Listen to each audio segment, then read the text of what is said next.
Señor, te damos gracias por un día más. Te damos gracias, Señor, porque hemos visto tu amor, Señor, a través de Cristo. Hemos visto, Señor, tu amor a través de tu misericordia, tu perdón. Y pedimos, Señor, que en esta noche toques nuestros corazones, prepares nuestros corazones para recibir esta enseñanza. Que esta enseñanza, Señor, nos lleve más a ser más como tú. Que esta enseñanza, Señor, nos lleve más a reflejar tu luz en este mundo lleno de tinieblas, a ser la sal en este mundo insípido, a ser, Señor, esos hombres y mujeres que realmente tienen temor de ti, Señor. Bendícenos, Señor, con tu presencia en medio de nosotros, dirigiendo, tocando nuestras vidas. Bendice a los que van a escuchar por redes sociales. Bendice a los hermanos que no pudieron venir, Señor. Obra en sus corazones, Señor. Deposita en ellos sed y hambre de justicia, Señor. Bendice, Señor, a la iglesia en general, Señor, para que busque tu conocimiento, tu gracia, busque tu rostro. Sabemos que los tiempos ya están cerca, Señor, y queremos que tú nos halles, Señor, viviendo tu voluntad, Señor. Que nos halles, Señor, con esa fe que tú quieres hallarnos, Señor. Con esa fe que tu palabra, Señor, dice que debemos tener. Que estar firmes en medio de situaciones, Señor, que son adversas. Que hay persecución, Señor. Que hay situaciones que nos hacen querer claudicar, pero que estemos firmes, Señor, para no hacerlo. Bendice este lugar, Señor. Igual, gracias porque nos permites tenerlo. Y damos gloria y honra por ello, Señor. Bendice este estudio. En el nombre de Cristo Jesús. Amén. Continuamos con Marcos, capítulo 11. El Evangelio de Marcos, capítulo 11. Vamos a ver del 1 al 11.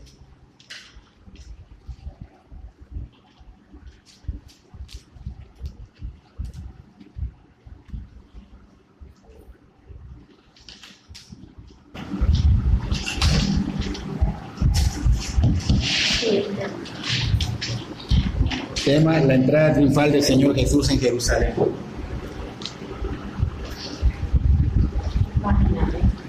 Es la 3:3.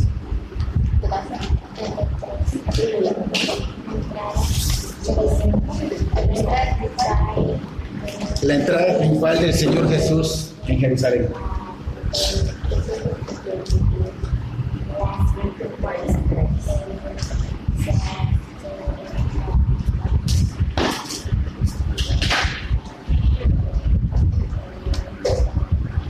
Haciendo un recordatorio de lo de la semana pasada, vimos al Señor Jesús que sanó a los dos ciegos, ¿se acuerdan?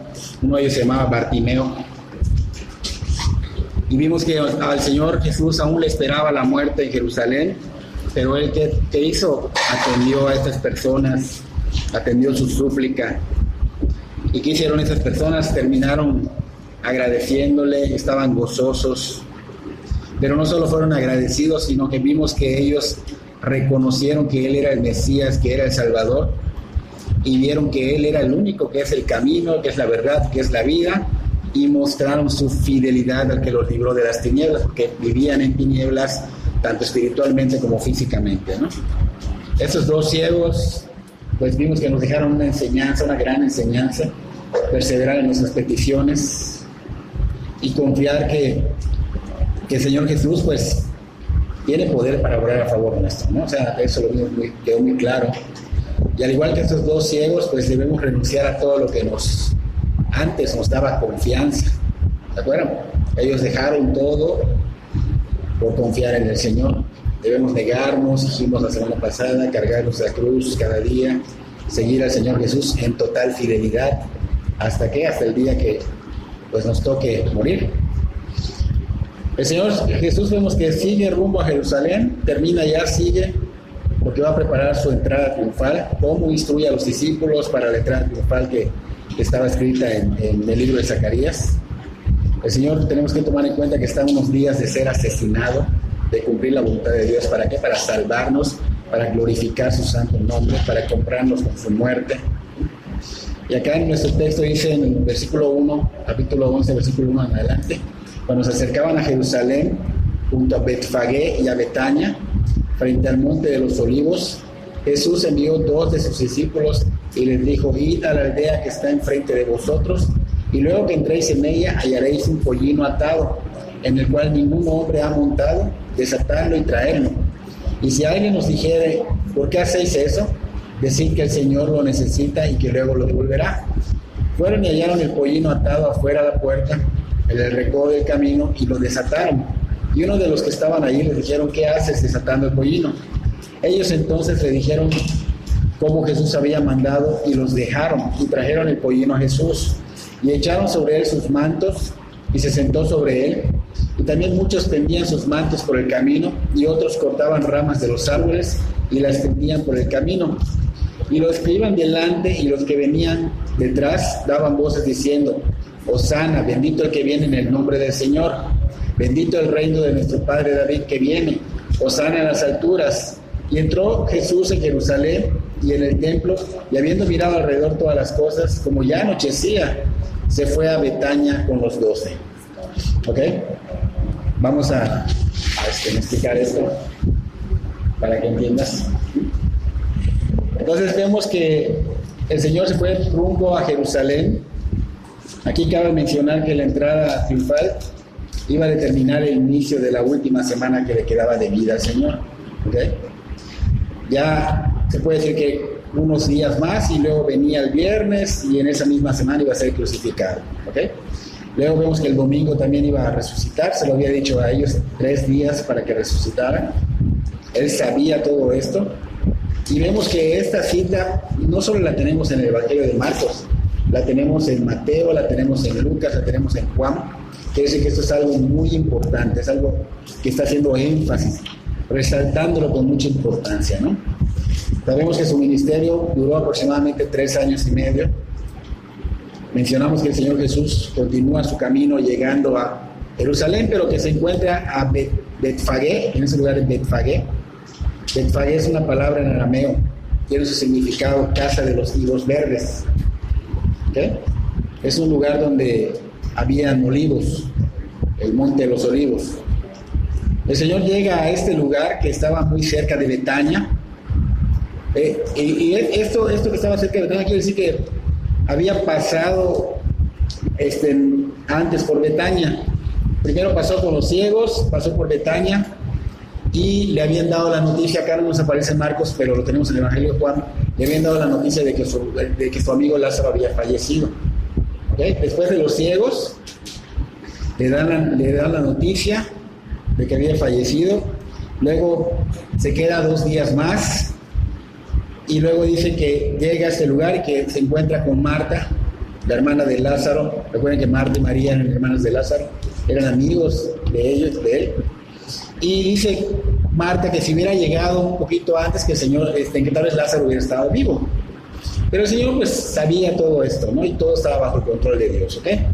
Entonces dice Marta 4 días, porque dice: quiero ir a verlo, pero es que 4 días tiene que murió, y el cuerpo ya hiede, o sea, ya estaba descomponiéndose, ya tenía olor aparte, ¿no? Y vemos que el Señor allá es una de las pocas citas donde vemos al Señor llorar. Entonces vamos a ver 2 veces llorando al Señor. Vemos el Señor llora. ¿Por qué? Porque amaba a Lázaro, era su amigo desde la niñez, era su amigo, era amigo de sus hermanas. Entonces el Señor estaba llorando. El Señor siempre pues los tenía a ellos muy presentes, ¿no?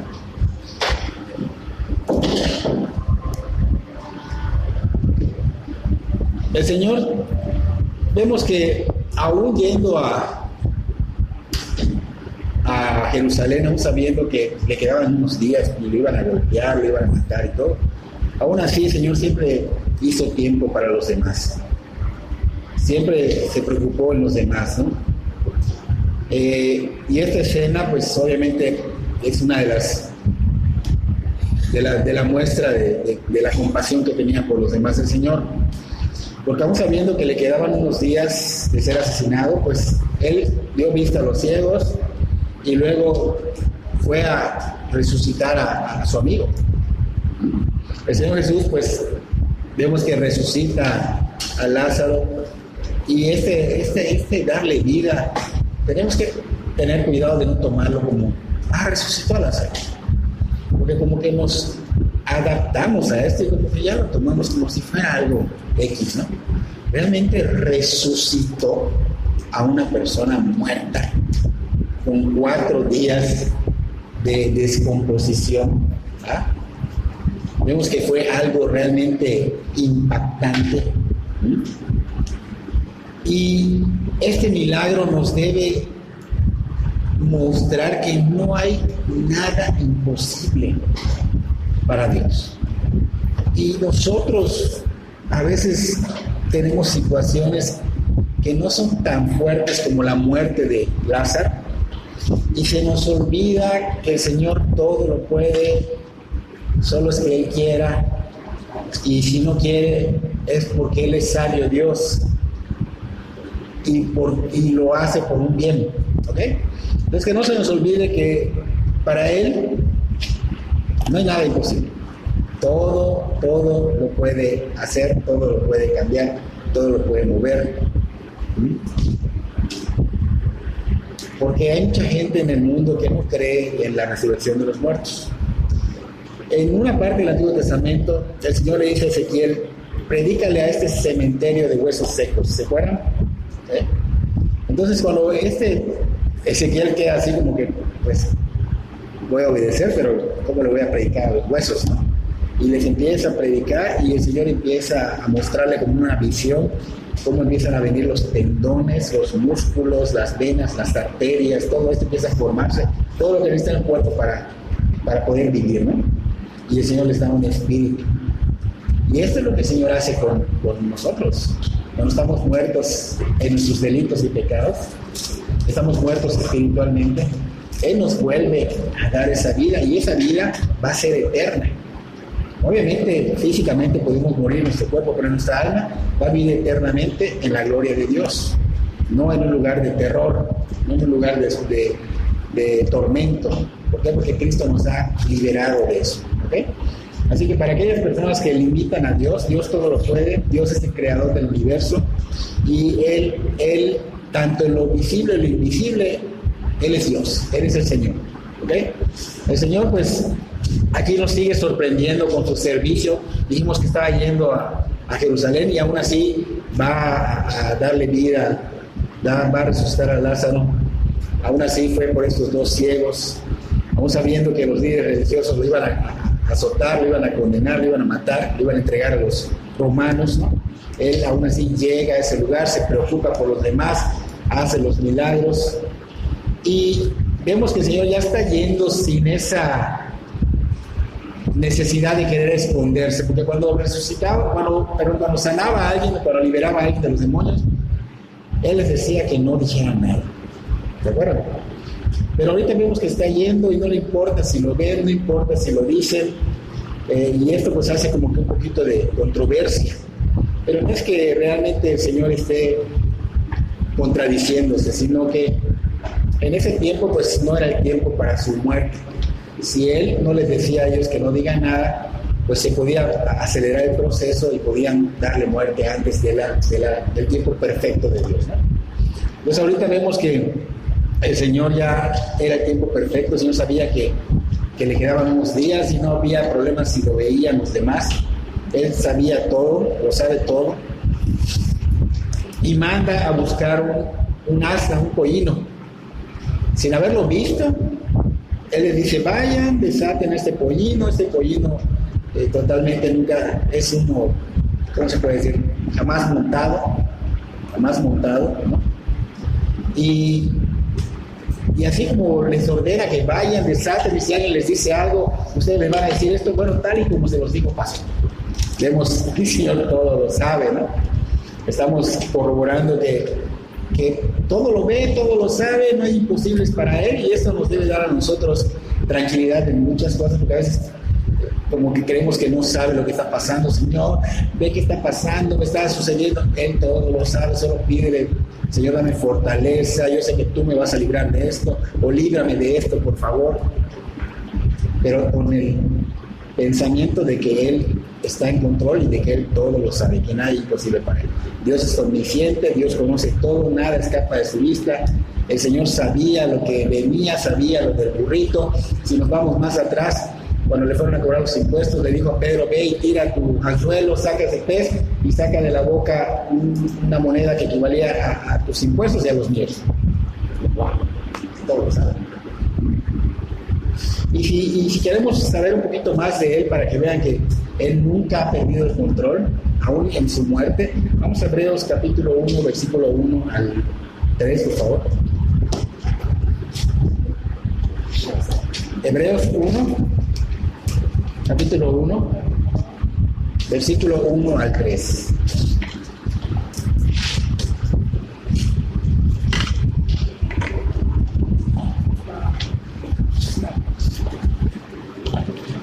Dice Hebreos 1,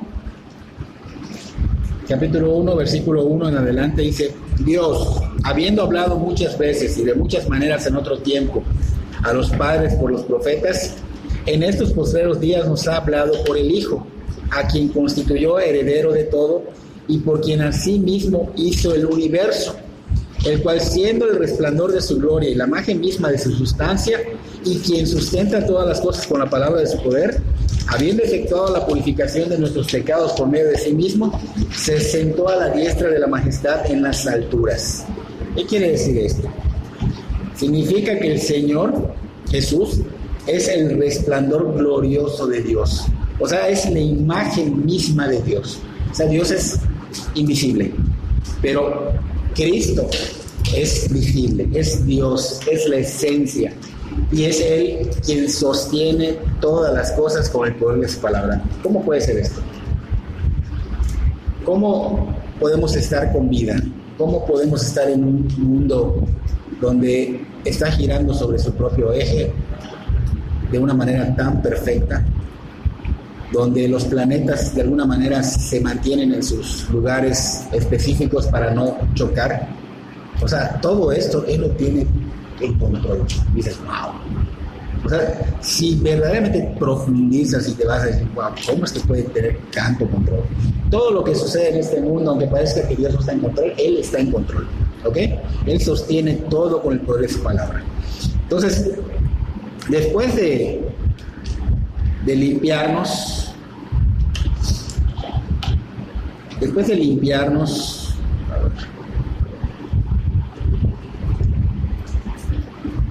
cuando tú vienes a Cristo, Él te limpia tus pecados. El Señor se ha sentado a la diestra del Padre. Ahí está el trono. Y mientras, antes de que Él se hubiese sentado en esa diestra, perdón, antes de que sea la diestra del Padre, aún en la cruz el Señor estaba sosteniendo la vida humana, sosteniendo el universo, sosteniendo todo. Y dices, ¿cómo? Es Dios. Aún estando allá en la cruz, Él estaba sosteniendo todo eso. Él habló, dice la palabra, y el universo escuchó y se sostuvo y se mantuvo. Él da una orden y la naturaleza lo escucha y obedece. Lo hemos visto anteriormente en la tempestad.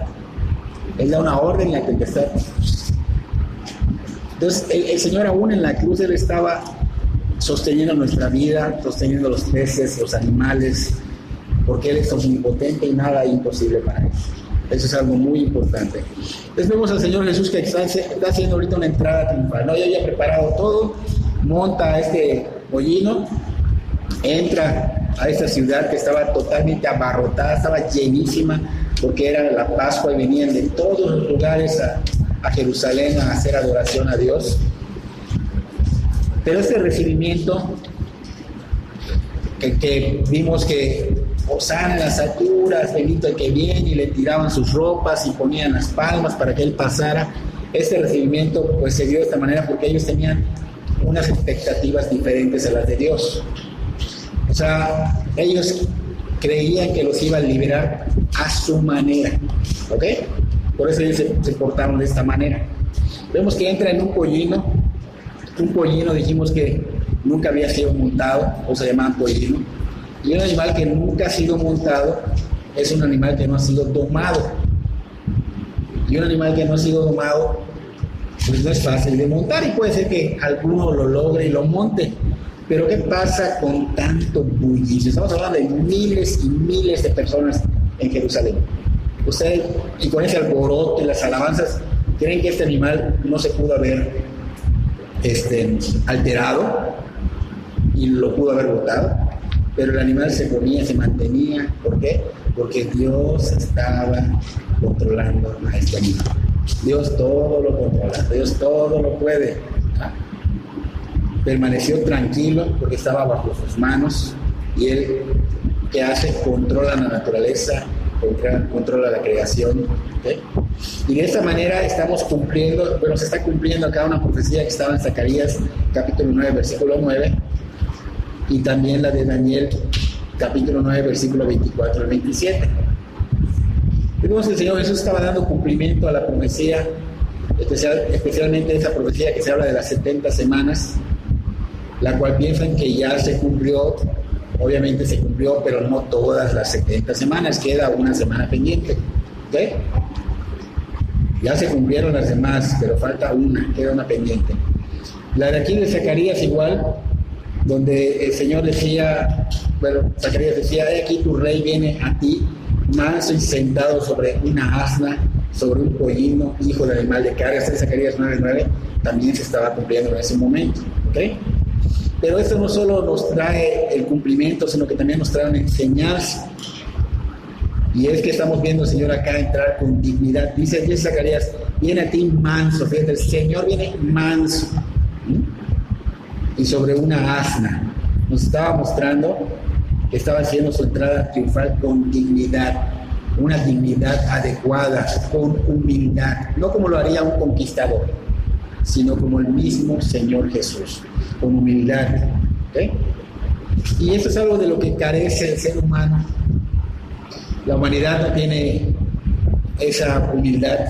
Por ejemplo, las personas que son los líderes, o los reyes, o los presidentes, ¿acaso hemos visto que alguien llegue con dignidad, con humildad? No, ellos llegan hasta el Papa, las cosas de oro, los aviones, ¿no?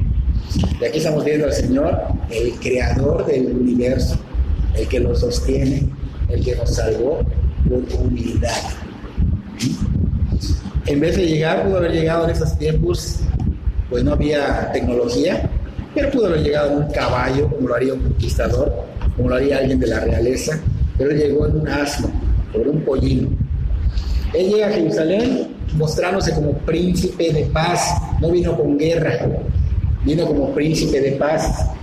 Los asnos siglos atrás eran montados por gente de renombre, gente importante, gente de la nobleza. Esto está en Jueces capítulo 10, versículo 4, y en Jueces capítulo 12, versículo 14. ¿Okay? Pero después de Jueces pasa lo de Salomón y cambia esta situación. Los judíos empezaron a tener una raza de caballos, y obviamente empiezan a montar los de la realeza los caballos, y los asnos empiezan a ser como para cargas o para personas que no tienen recursos. ¿Okay? Entonces aquí estamos viendo que el Señor estaba viniendo con humildad. Él no quiso ponerse altivo ni nada. Él vino con esa humildad, con esa mansedumbre. Llegó como un rey humilde, como un príncipe de paz, mostrando su amor por Jerusalén. Esta entrada a Jerusalén ha sido llamada el triunfo de Cristo. ¿Por qué? Porque era el triunfo de la humildad sobre el orgullo y la grandeza del mundo. Fíjense, Él no vino a mostrar grandezas, Él no nació en grandezas, Él siempre estuvo en la humildad y obviamente mostró, de hecho, pobreza. Entonces vemos acá el triunfo de la humildad sobre el orgullo y la grandeza del mundo. También vemos que triunfó sobre la pobreza porque no hubo opulencia. Y vemos que también triunfó sobre la mansedumbre y la delicadeza, porque no hubo ira, no hubo malicia como lo hacen muchas personas. Y vemos que la gente tendía sus mantos en el camino para que pasara sobre ellos, y eso también en 2 Reyes capítulo 9 versículo 13 tiene un significado, y ese significado es como un reconocimiento de lealtad.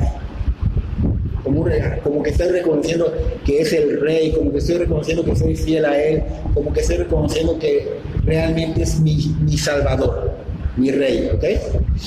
Otras personas vemos que no tiraron ropas ni nada, sino que estaban poniendo árboles, estaban poniendo palmas, ¿no?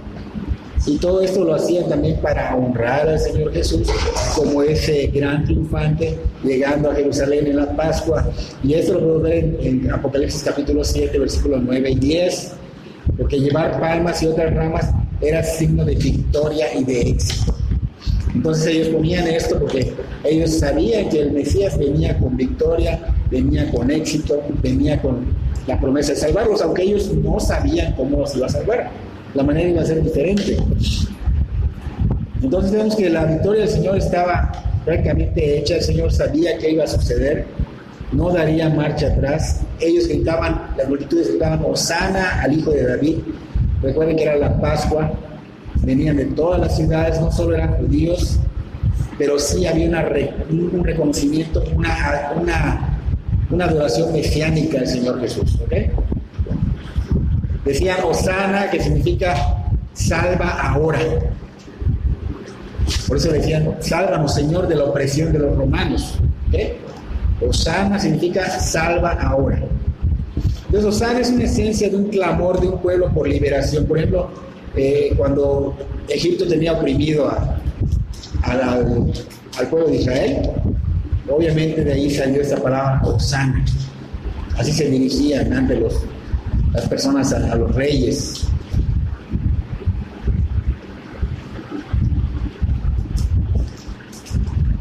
Entonces vemos que estas personas que estaban en Jerusalén abiertamente le estaban dando al Señor Jesús estos títulos apropiados para el Mesías. Hijo de David, le decían, Hijo de David, bendito el que viene en el nombre del Señor. Esos son títulos apropiados para el Mesías. Y esta frase de bendito el que viene en el nombre del Señor, aparte de ser un título mesiánico, viene en un salmo, y en ese salmo lo dijimos anteriormente, que es como una alabanza a Dios por haber liberado a Egipto. ¿Okay? Y vemos que pues prácticamente ¿qué están haciendo estas personas? Están adorando al Señor Jesús, y el Señor Jesús está recibiendo la adoración. Y esa es una observación que debemos hacer, porque muchos han dicho que el Señor Jesús no es Dios, que no es Dios, que solo es un mensajero de Dios. Otros dicen que es un ángel de Dios, otros dicen que es menor que Dios, otros que solo fue un profeta y maestro, otro que como es hijo, pues es menor que el Padre. Y es lo que se ha dicho en muchos lugares, pero el mismo Señor Jesús, tanto en Mateo 4 como en creo que es Lucas 4 o Marcos 4, donde el Señor es tentado en el desierto, vemos que cuando Satanás le dice todo esto te daré, si postrado me adorarás, el Señor le responde, solo al Señor Dios adorarás y solo a Él servirás. El Señor fue muy claro, dijo solo a Dios. Y vemos que acá el Señor Jesús está recibiendo la adoración. Entonces el Señor estaba diciendo que si solo a Dios adorarás, Él está diciendo que Él era Dios. Mucha gente dice, no es el Hijo de Dios, es menor de Dios, es un profeta, es enviado, pero no, es más. Otros dicen, sí es Dios, pero un Dios menor. Y no. Dios, tanto el Padre, el Hijo y el Espíritu Santo, están en el mismo estatus. Es un solo Dios, pero son tres personas, un solo Dios. ¿Okay? Entonces el Señor estaba prácticamente diciendo que Él es Dios, que Él es digno de esa adoración, y permite la adoración, recibe la adoración. Entonces esto va a contestar a muchas preguntas que se hacen. Oye, ¿por qué Jesús es Dios? O sea, si él no hubiera recibido esa adoración, si Él hubiese tenido el error de recibir esa adoración, pues Él se estaría condenando. Él lo sabe. Entonces Él no va a hacer algo que no, pero Él era Dios, solo que la gente no lo quiere aceptar. Recibe la adoración.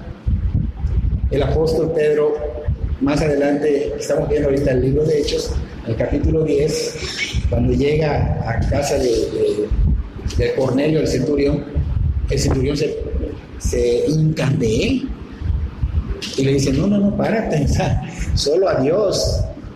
Más adelante en Apocalipsis, Juan, obviamente está ya en capítulo 19, versículo 9 y 10, versículo 9 y 10. Dice, bienaventurados los que están invitados a la cena de las bodas del Cordero. Y me dijo, estas son palabras verdaderas de Dios. Yo me postré a sus pies para adorarle, dice Juan, fíjense. Yo me postré a sus pies para adorarle. Y él me dijo, mira, no lo hagas, yo soy consiervo tuyo y de tus hermanos que retienen, yo sé que poseen el testimonio de Jesús. Adora a Dios, le dice Juan. ¿Okay? En Apocalipsis 22, versículo 8 y 9, dice, yo, Juan, soy el que oyó y vio estas cosas. Y después que las hube oído y visto, me postré para adorar a los pies del ángel, ahora un ángel, que me mostraba estas cosas, pero me dijo, no lo hagas, porque yo soy consiervo tuyo, de tus hermanos los profetas, de los que guardan la palabra de este libro, adora a Dios. Dos citas, más la de Pedro, nos muestra que solo a Dios hay que adorar, y Jesús estaba recibiendo la adoración, pero no solo estaba recibiendo la adoración, sino que estaba alentando a que lo sigan adorando, porque había niños adorándolo. Entonces vemos que el Señor sí realmente es Dios. Es algo que es difícil de explicar, pero son tres personas y un solo Dios. ¿Ok? Es un Dios trino. Entonces vemos al pueblo adorando a Dios. Decía, bendito que viene en el nombre del Señor, bendito en las alturas, decía ya, ¿no? Está como diciendo, adoramos a Dios en las alturas por enviar al Mesías, por enviarlos para salvarnos. Cuando entró el Señor a Jerusalén, la ciudad estaba conmovida y al mismo tiempo se demostraba de parte del Señor que no había miedo ante los sacerdotes, no había miedo ante los fariseos, porque ella sabía que estaban conspirando para matarlo. Sin embargo, él llega abiertamente, sabía que iba a pasar esto.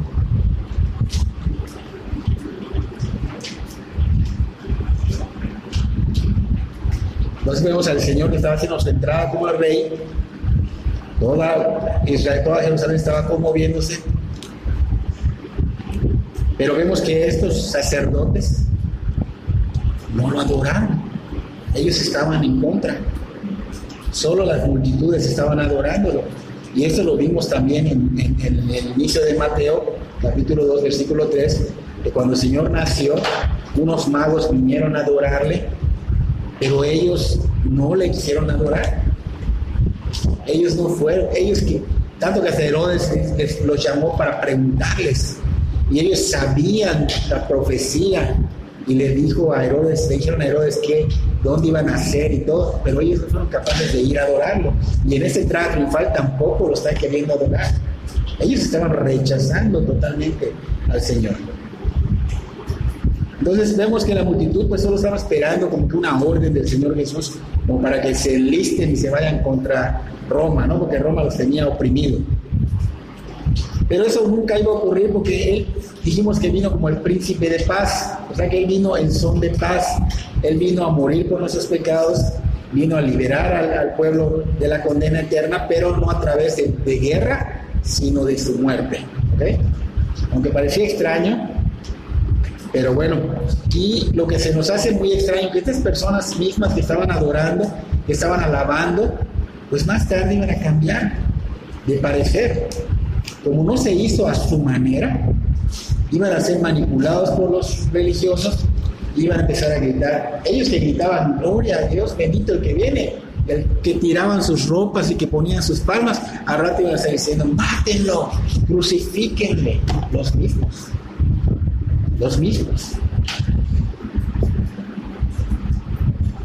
Entonces podemos entender que mucha gente en ese tiempo, pues como no fue su Mesías, su Salvador, a la manera que ellos quisieron, pues terminaron condenándolo.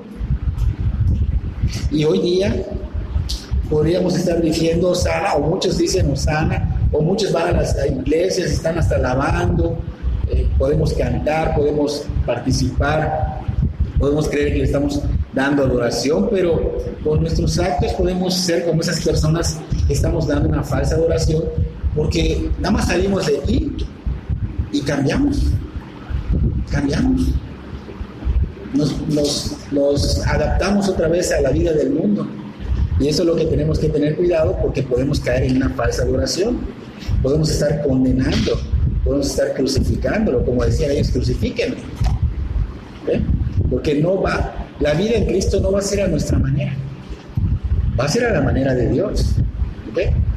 En ocasiones vivimos una vida que es como mezclada, como que un pie lo tengo en el cristianismo y un pie en el mundo. O sea, sí vivo una parte cristiana, pero también vivo una parte como el mundo. Y eso no debe ser, porque pues, obviamente es como que estés dándole una falsa adoración al Señor. Nuestra vida debe ser dirigida por el Espíritu Santo, no por nosotros mismos. Ya fuimos comprados a un precio de sangre y la dirección viene de parte del Espíritu Santo a través de la palabra. Así que ya no debemos vivir como acostumbramos, porque estaríamos dando una falsa adoración, estaríamos siendo hipócritas. Nosotros hemos sido comprados para glorificar a Dios, para caminar en santidad, para dar testimonio, para vivir en integridad. Estas multitudes vemos que querían ser salvados a su manera, así como que el limosnero y con garrote te va a venir a salvar el Señor y quieres que sea a tu manera. Nosotros tal vez ya comprendimos que no podemos ser salvados a nuestra manera, pero no queremos vivir una vida cristiana a la manera del Señor. Queremos vivir una vida cristiana a nuestra manera, porque sí confiamos que Él es el Salvador, pero no confiamos en que Él pueda dirigir nuestras vidas en este mundo terrenal, y eso no está correcto. No es lo que Dios quiere. En el Evangelio de Lucas, capítulo 19, versículo 41 al 44, allá nos dice que antes de entrar a la ciudad, dice que la observó y que lloró. Era la segunda vez que vemos llorando al Señor. ¿Por qué? Porque conocía lo que venía, como sabía que más adelante lo iban a rechazar, sabía que lo iban a despreciar. Pues él sabía que al rechazar a Cristo, lamentablemente ellos solitos estaban echando un juicio encima. Entonces, al rechazar a Dios, ¿qué pasa? Viene juicio sobre nosotros. Iba a venir un juicio sobre Jerusalén, y esto sucedió en el año 70 después de Cristo. La ciudad de Jerusalén, después de que mataron a Cristo en el año 70, 30 y tantos años después, sitiaron la ciudad de Jerusalén, los mataron en un día, más de 1 millón de personas murieron, los crucificaron, los colgaron, los quemaron en un día y padecieron. Ese es el juicio que vino sobre ellos por rechazarlo. Se cumplió lo que el Señor dijo. Él lloraba por Jerusalén. ¿Quién puede leer esa parte de Lucas 19?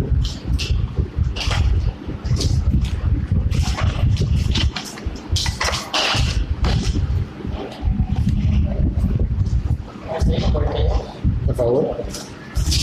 No, 41 al 44.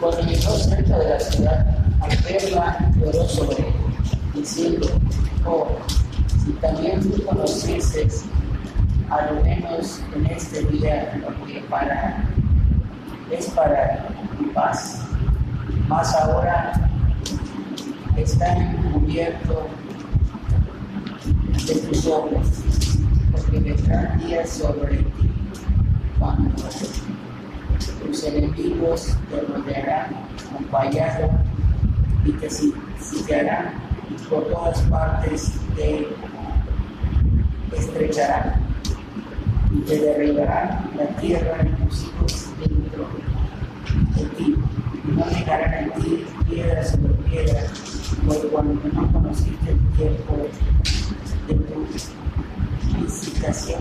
Sí. Entonces, estamos viendo, realmente el templo fue destruido y realmente se confirmó que no quedó piedra sobre piedra. Y fue algo increíble, o sea, porque decían unas ¿cómo se dicen? Murallas, pero así, más anchos que eso, de piedra. Destruyeron todo. Se cumplió lo que el Señor dijo, porque ellos rechazaron al Señor, ellos echaron juicio. Cuando entró a Jerusalén, él estaba así como que tratando de ocultar, de retener sus lágrimas, porque aún estaba viendo que lo estaban adorando, pero él sabía lo que iba a pasar. Entonces él retenía sus lágrimas y ¿qué hizo? Y esparció alegría por todo alrededor para que los niños, porque había niños y niñas que estaban así con los pies, hacían vibrar los patios y jubilosos con la felicidad de que veían al Mesías. Y él no quería retenerlos. Pero tristemente pues les esperaba juicio. Y otros decían, este es el Mesías, no es Jesús de Nazaret. Porque sabían que de Nazaret era un lugar muy humilde, donde no había nobleza, realeza. O sea, ¿cómo puede salir un profeta de Dios de Nazaret? ¿No? Ellos no creían, es un lugar muy bajo. Y decían, pues no, este es Jesús el carpintero. Y obviamente pues para ellos era imposible que un profeta de Dios pudiera vivir en una ciudad como esta, ¿no? Los habitantes de Jerusalén, ¿qué estaban haciendo? Estaban rechazando, pateando la gran bendición de ser visitados por el Señor, por el Rey de Reyes. Despreciaron su visitación desde su nacimiento hasta su entrada triunfal. Por eso el Señor Jesús lloraba por Jerusalén, porque no identificaron la visitación del Salvador. Entonces vemos dos rechazos, la de nacimiento y la de la entrada triunfal.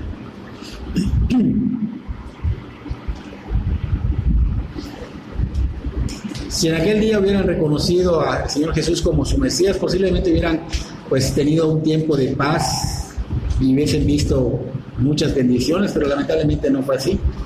Y hoy día pues nosotros tenemos mucho que aprender de esa historia, porque esas personas no quisieron reconocer la visitación del Señor. Y nosotros nos espera el arrebato. Y nosotros tenemos que reconocer que viene ese arrebato y que debemos estar listos y preparados para cuando Él venga.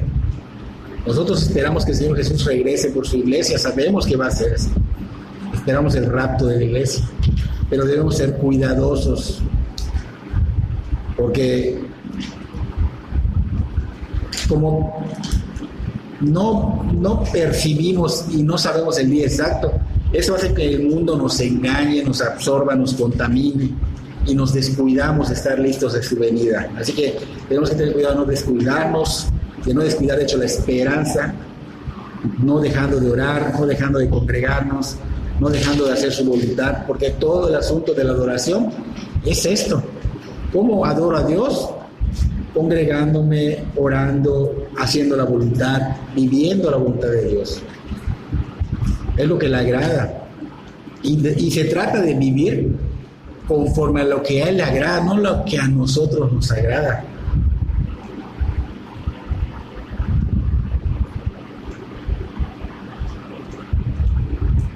Si no, nos puede pasar como le pasó a estas personas, que pensemos que aún hay, ¿cómo se llama? Aún ya no viene, y ya vino y ya se arrebataron a la iglesia, y muchas personas pensaron que los ovnis, porque esto es parte del mal. Es más, puede ser que veas un ovni real, pero es el mal que está haciendo que veas estas cosas. El mal quiere preparar esto para que la gente no se fije en Cristo, no se prepare, y cuando venga el rapto digan, pues son los ovnis. Eso quiere pasar. Entonces vemos que él entró triunfante, montado en un pollino, cumpliendo las profecías del Antiguo Testamento, y así va a ser su venida triunfante. Va a reclamar a su iglesia, va a cumplir las profecías pendientes. Eso nos lleva a no perder el tiempo. Eso nos lleva a buscar la voluntad de Dios, buscar su rostro, buscar el reino de Dios, su justicia. Y luego dice que entró al templo, que se fueron al templo, ¿no? Aquí es un día antes de que él vaya y limpie el templo, ¿ok? Él entra al templo, hace como una especie de supervisión, ve lo que están haciendo mal, ¿ok? Y ya pues se prepara para el otro día para ir. ¿Por qué no lo hizo en el momento? Imaginamos que estarían cansados, porque todo lo que caminó de Jericó hacia Betfagé y a la entrada de Jerusalén son 32 kilómetros, caminó en un día. ¿Ah? El Señor caminaba mucho. Entonces me imagino que entró, hizo esa inspección, y obviamente en nuestro próximo tema vamos a ver cómo Él entra y limpia el templo de todas las cosas que estaban haciendo mal allá, que había ventas de cosas, y ya saben, ¿no? Bueno, vamos a darles el cuestionario para que veamos qué tanto captaron.